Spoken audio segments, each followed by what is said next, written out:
first started DJing, I was 8 years old. I was a little kid. The older dudes looking at me like, who's this little kid? By all means necessary, it's the KID Capri. I first started with my grandfather. My grandfather played trumpet. I have the trumpet that he bought in 1940, as a matter of fact. He used to play trumpet. He used to sit in with all the jazz greats at the time. And then my father made soul music with his brother. My father's black, my mother's Sicilian. My father was the first soul singer to be with a Latin band, the famous LeBron brothers.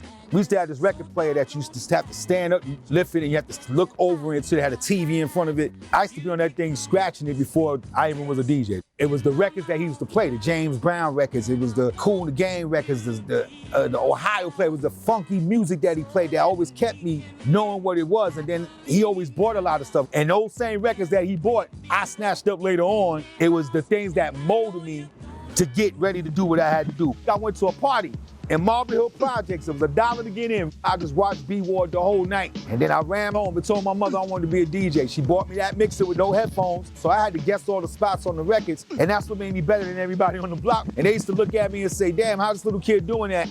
It comes from me being here and seeing dudes like Grandmaster Flash and Breakout and all the MCs, Furious 5, Fantastic, Cold Crush, Charlie Chase, all these dudes were my heroes.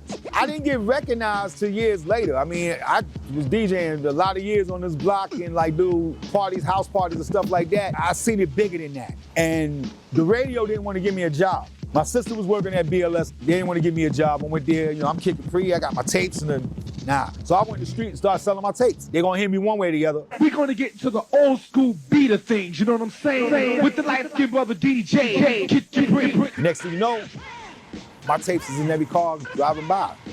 Cops is playing my car. Mr. Softy ice cream truck. I'm hearing this all over the country, and it just got crazy. And next thing you know, it got me all my other deals. I've been around the whole world, and everywhere I go, I bring the Bronx with me. They get that real feel. It's nothing that's synthetic. Everything is authentic. You know what I'm saying? All I know is that I probably wouldn't have had the impact that I've had I not came from Kingsbridge in the Bronx. And then to hear that they inducted me into the Bronx Walk of Fame when there was so many other people they could have got.